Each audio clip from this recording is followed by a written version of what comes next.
The sterile hum of the hospital monitors pierced the air like a relentless accusation, pulling Jamal Washington from his fitful doze in the uncomfortable chair beside his father's bed. Tom lay there, pale and frail, his once strong frame ravaged by the aggressive cancer that had turned their lives upside down in mere months. With a deep breath, Jamal leaned forward, his dark hands clasping Tom's wrinkled ones, whispering the words that would soon send shockwaves through their community. "Dad, I'm doing this for you, no matter what anyone says." It all started 16 years ago in a bustling adoption agency in Seattle, where Tom and Richard, a devoted white couple in their mid-30s, first laid eyes on 5-year-old Jamal. Tom, a high school history teacher with a passion for civil rights stories, and Richard, a software engineer who volunteered at LGBTQ+ youth centers, had dreamed of building a family despite the hurdles society threw at same-sex couples. Jamal, with his wide brown eyes and infectious smile, had bounced from foster home to foster home after his biological parents, a young black couple struggling with addiction, relinquished him. The adoption process was grueling, filled with invasive questions about their ability to raise a child of a different race. "Are you prepared for the stares, the whispers?" the social worker had asked. Tom nodded firmly. "Love doesn't see color or labels. We'll give him the world." From the moment they brought Jamal home to their cozy suburban house, life blossomed in unexpected ways. Richard decorated Jamal's room with posters of black heroes like Martin Luther King Jr. and Barack Obama, while Tom read him bedtime stories about families that looked nothing like the ones in fairy tales. But the world outside wasn't as kind. In elementary school, Jamal faced the first stings of prejudice. "Why do you have two dads? And why are they white?" a classmate sneered during recess. Jamal, confused and hurt, ran home in tears. That night, over dinner, Tom and Richard sat him down. "People fear what they don't understand," Richard explained gently. "But our family is real, and that's what matters." Jamal nodded, but the seed of doubt had been planted.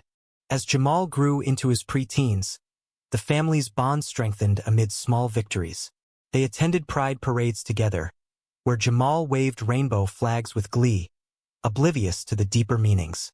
Tom and Richard were open about their relationship, modeling love and resilience. Yet, subtle tensions simmered. Richard's conservative parents, who lived across the country, rarely visited, citing discomfort with the setup. "It's not about you being gay," his mother once said over the phone. "It's everything." Tom, whose family had disowned him years ago for coming out, shrugged it off, focusing on Jamal. They enrolled him in diverse after-school programs, where he excelled in art and debate, his quick wit shining through. By middle school, Jamal began noticing boys in a way that mirrored his dad's stories. At 13, he confided in them during a family hike in the Cascade Mountains. I like guys too," he stammered, staring at the ground. Tom pulled him into a hug. "We're proud of you, son. Always." But school was a battlefield. Bullies targeted him for his race and perceived sexuality. "Freak family," they'd mutter. One incident escalated when a group cornered him in the locker room, shoving him against the wall. Jamal fought back, earning a suspension that sparked a school-wide debate on inclusivity. Richard advocated fiercely at the PTA meeting, arguing for better anti-bullying policies. "Our son deserves to feel safe," he declared. The experience hardened Jamal, teaching him that love came with a price. High school brought new challenges and joys. Jamal joined the debate team, where he argued passionately about racial justice and LGBTQ+ rights. His eloquence won trophies, but also enemies. Teachers praised his insights, yet some parents whispered about the influence of his home life. At home, the family thrived. Weekend barbecues with friends from the community center became traditions, filled with laughter and stories. Tom shared tales of the Stonewall riots, inspiring Jamal to volunteer at a local youth shelter. It was there, at 16, that Jamal met Nolan, a white volunteer with kind blue eyes and a shared love for graphic novels. Their friendship blossomed quickly. Nolan, openly gay and from a supportive but traditional family, understood Jamal's struggles. Late-night texts turned into coffee dates, and soon, their first kiss under the stars at a park. "You make me feel seen," Nolan whispered. Jamal's heart soared, but he kept it secret at first, fearing judgment. When he finally told Tom and Richard, they welcomed Nolan with open arms. "As long as he treats you right," Tom said with a wink. Dinners together became routine, Nolan fitting seamlessly into their world. But beneath the surface, cracks formed. Richard noticed Tom's persistent cough during one such dinner, dismissing it as allergies. Jamal, preoccupied with senior year and college applications, didn't press. Nolan encouraged Jamal to apply to universities on the East Coast, dreaming of a life together away from Seattle's familiar prejudices. "We could start fresh," Nolan said. Jamal hesitated, loyal to his dad's. As graduation approached, Tom's health declined subtly. Fatigue, weight loss. A doctor's visit revealed the devastating truth: Stage 3 lung cancer. The news hit like a thunderbolt, shattering their idyllic life. Jamal's world tilted. He deferred college, choosing community classes to stay close. Nolan supported him, but tensions arose. "You can't put your life on hold forever," Nolan urged. Jamal snapped back, "They're my family." The argument lingered, unspoken resentments building. Richard, ever the optimist, focused on treatments, but Tom's prognosis worsened. Chemotherapy sessions left him weak, and the family grappled with mounting medical bills. Jamal took a part-time job at a bookstore, sacrificing dates with Nolan. One evening, as Tom rested, Richard confided in Jamal. "Your dad, he's always been the strong one, but this is testing us all." Jamal nodded, feeling the weight of responsibility. Society's eyes were on them too. Local news picked up their story as an inspirational gay family facing adversity. But not all reactions were kind. Online trolls questioned the adoption. Should white gays raise black kids? Look at the mess now. Jamal read the comments, anger fueling his resolve. As treatments failed, doctors suggested a clinical trial, but eligibility required genetic matching or something. Wait, no, for cancer, perhaps palliative care. The real conflict emerged when Tom's will came into discussion. He wanted Jamal to inherit everything, but Richard's family contested, citing unnatural family ties. Jamal faced a choice: fight legally or let go. But the shock came later. Months blurred into a haze of hospital visits and hushed conversations. Jamal balanced his job, classes, and time with Nolan, but the strain showed. Nolan, patient at first, grew frustrated. "I feel like I'm losing you to this," he admitted one night in Jamal's room. Surrounded by posters of black queer icons like James Baldwin, Jamal sighed, pulling him close. "It's temporary. Once Dad's better." But deep down, he knew Tom's condition was deteriorating. Scans showed the cancer spreading to his liver, and doctors shifted to comfort care. Richard held it together for everyone, cooking meals and managing finances, but his eyes betrayed exhaustion. "We've built this life together," he told Jamal over coffee. "Your dad and I fought for the right to marry, to adopt. Don't let this break us." Jamal nodded, but societal pressures mounted. At work, coworkers whispered about that gay family with the sick dad. One customer even asked, "Isn't it hard being raised by two men? Especially now?" Jamal bit his tongue, channeling frustration into advocacy. He started a blog about interracial LGBTQ+ families, sharing stories that garnered attention and backlash. Nolan encouraged the blog, but their relationship hit rough patches. A weekend getaway planned for their anniversary fell through when Tom's pain flared. "Go without me," Jamal insisted, but Nolan refused. "We're in this together." Yet, resentment simmered. Nolan's parents, while accepting, hinted at concerns. "Jamal's family situation is complicated," his mom said during a visit. Nolan defended him fiercely, but the words stung Jamal. As Tom's health declined, family dynamics shifted. Richard's parents finally called, offering financial help, but with strings. "We'll pay for treatments if you reconsider the lifestyle," his father said bluntly. Richard hung up, furious. "They never accepted us." Jamal overheard, his heart aching. He confronted Richard. Maybe I can talk to them. But Richard shook his head. No, son. This is our fight. Jamal's blog exploded when he posted about the offer, sparking debates online. Is family conditional on conformity? He wrote. Comments poured in, supportive voices from queer communities, hateful ones from conservatives. Adopted kids in gay homes are confused. One read. It fueled Jamal's fire, but also isolated him. Nolan worried. You're exposing us too much. Jamal retorted. Someone has to speak up. A turning point came at a Pride event where Jamal spoke publicly. My dads gave me love in a world that often denies it to families like ours, he declared to Cheers.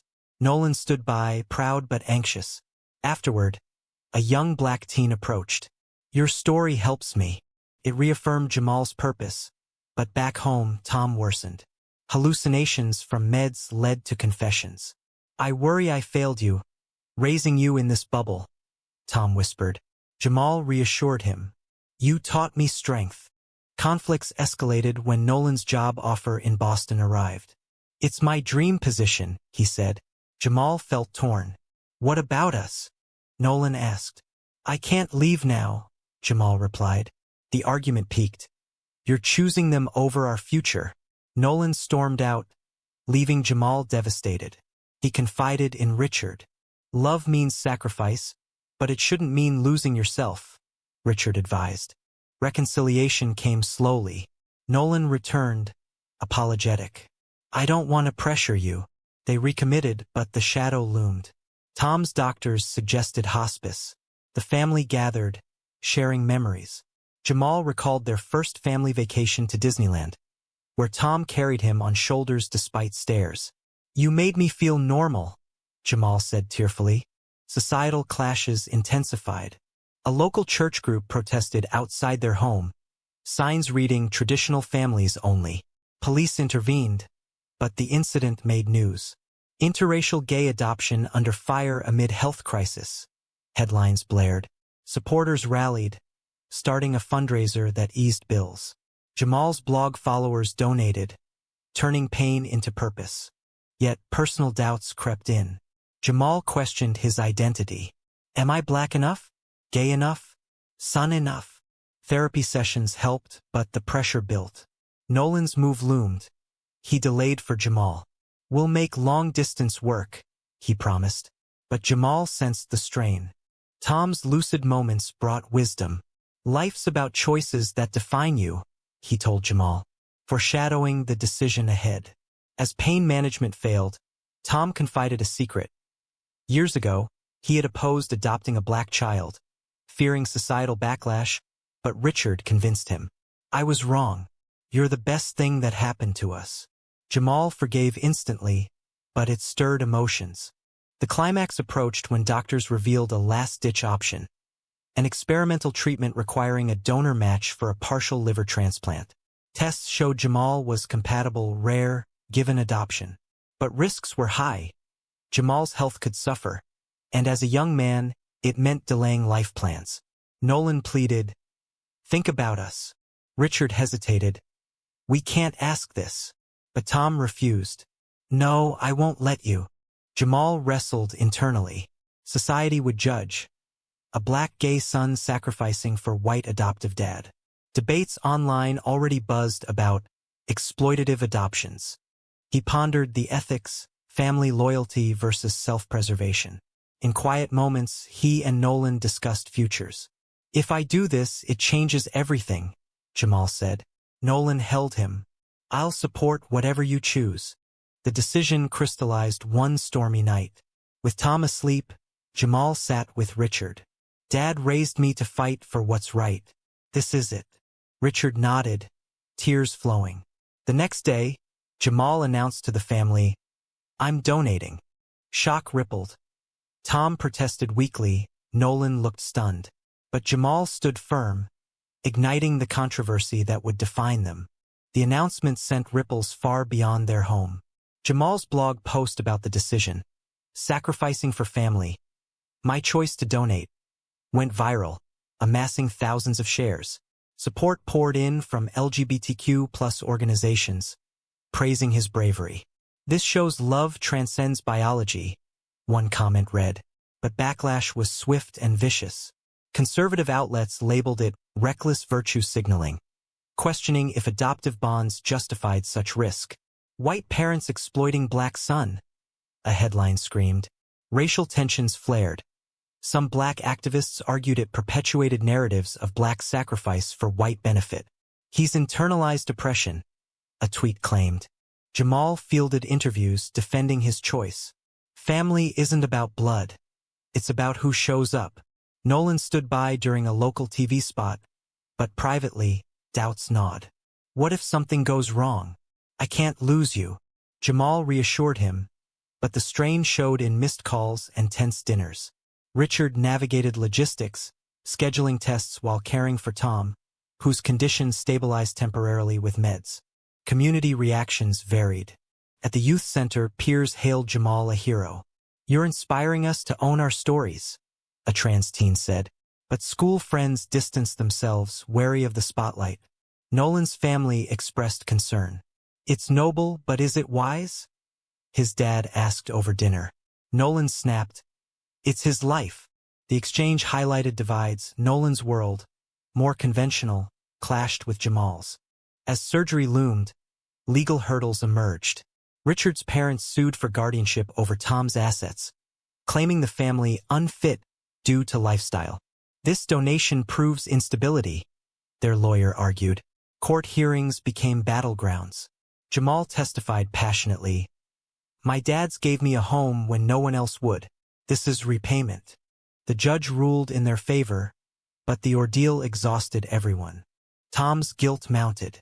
In a rare strong moment, he pulled Jamal aside. "I don't deserve this. Live your life." Jamal shook his head. "You taught me family first." Their bond deepened, conversations turning philosophical. "Society wants us to fail," Tom said. "Prove them wrong." Jamal nodded, but internally, fears swirled. Complications, rejection, his future with Nolan.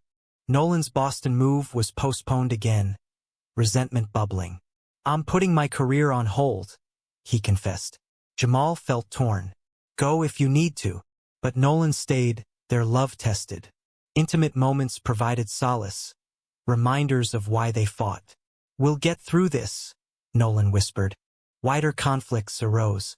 A protest outside the hospital decried queer agendas in healthcare. Counter-protesters waved signs, "Love wins." Jamal addressed the crowd from a balcony. "This isn't politics. It's my dad." Media frenzy intensified, turning their private pain public. Online, debates raged. Is interracial adoption ethical? Should gay couples raise kids of color? Jamal's responses highlighted intersections of race, sexuality, and family. Pre-surgery prep revealed more. Doctors warned of long recovery, potential infertility risks. A blow for Jamal dreaming of future kids. Nolan comforted him. "We can adopt like your dads." It sparked hope amid despair. Richard shared old photos, reminiscing. "You were so small when we got you." Tears flowed, strengthening resolve. The night before surgery, family gathered. Tom, frail but alert, held Jamal's hand. "I'm proud of the man you've become," Richard added. "You've given us more than we could ask." Nolan kissed Jamal goodbye, whispering promises. As dawn broke, Jamal entered the OR, heart pounding. Hours later, success. The transplant took, but complications arose. Tom's body fought, Jamal weakened. Recovery wards became home. Jamal's pain was manageable, but watching Tom struggle hurt more. Visitors came, friends, activists. One, a black gay elder, advised, "Your story challenges norms. Own it." It empowered Jamal, who updated his blog from bed. "Sacrifice isn't loss. It's love amplified." Yet Nolan's visits dwindled slightly, work pulling him. "I miss you," he texted. Jamal sensed distance. A heated call followed. "Are you regretting this?" Nolan denied, but seeds of doubt grew. Society's gaze amplified tensions. Articles questioned if Jamal's act was performative allyship. As Tom improved slowly, gratitude overflowed. "You saved me," he told Jamal. But the shock lingered in public discourse. Panels discussed, does such devotion excuse societal flaws in adoption systems? Jamal pondered, his choice sparking national conversations on family definitions. Nolan's breaking point came mid-recovery. "I love you, but this changed us."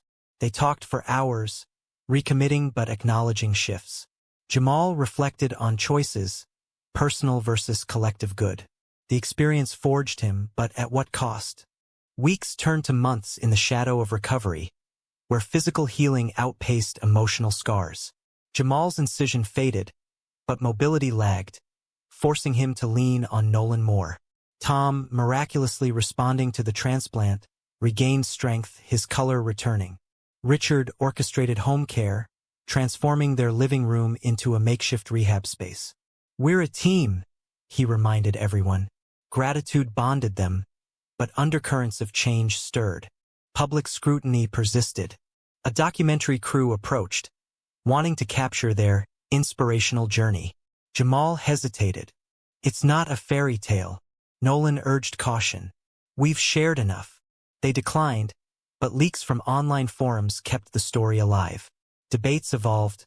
Was Jamal's donation a triumph over prejudice or a symptom of systemic issues? Black queer voices divided. Some celebrated, others critiqued. Why sacrifice for white saviors? At home, dynamics shifted. Tom, reflective in recovery, apologized for past doubts. "I feared the world would hurt you more because of us." Jamal forgave, but it opened dialogues on identity. "I am who I am because of you." Black, gay, loved. Richard joined, sharing his own coming-out struggles.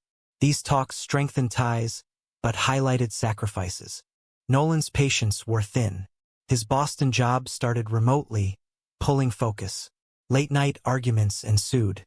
"You gave a piece of yourself, literally. When do I get all of you?" Jamal countered, "This was for family."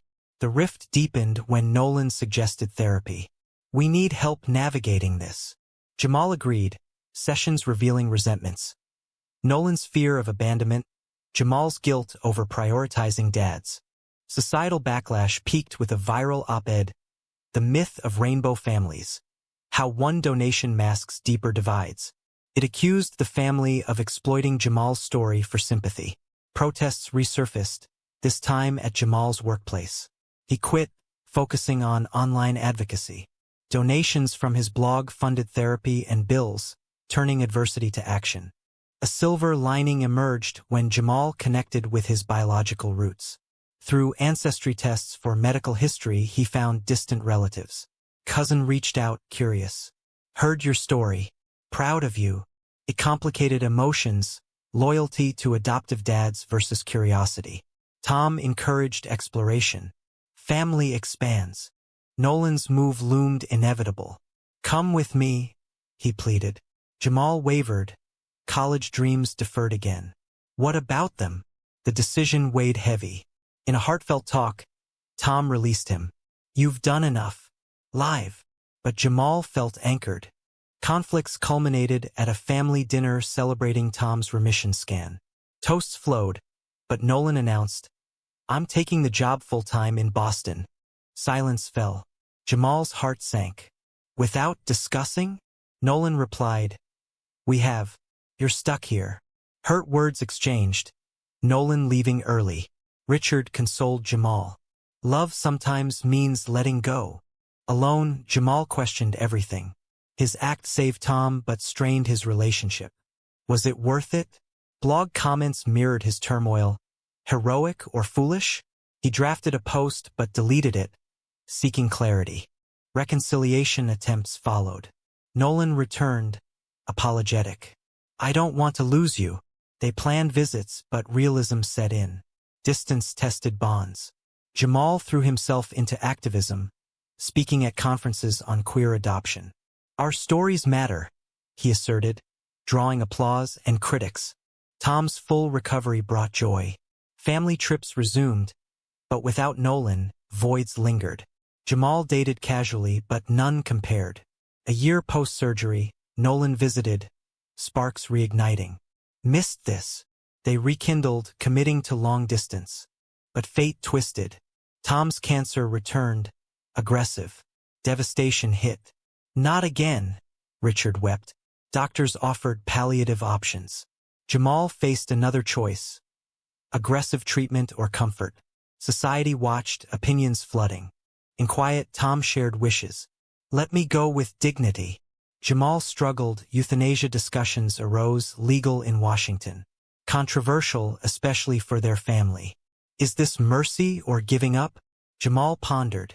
The decision loomed, shocking in its intimacy. The recurrence shattered the fragile peace they'd rebuilt. Tom's vitality ebbed quickly, pain becoming unmanageable. Richard clung to hope, researching trials, but options dwindled.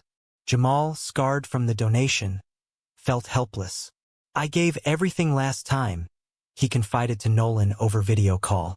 Nolan, now settled in Boston, offered to fly back. I'm here for you. Their rekindled flame provided solace amid chaos. Family meetings turned somber. Doctors outlined end-of-life care, mentioning physician-assisted death. Legal but divisive. Tom, lucid despite morphine, expressed desire. I've lived fully. Don't prolong suffering. Richard resisted. We fight. Jamal mediated, torn between dads. Societal echoes amplified. Conservative groups decried. Gay agenda promoting euthanasia. Supporters argued autonomy. Jamal's blog became a forum for debate. When does love mean letting go? Posts drew raw stories from readers.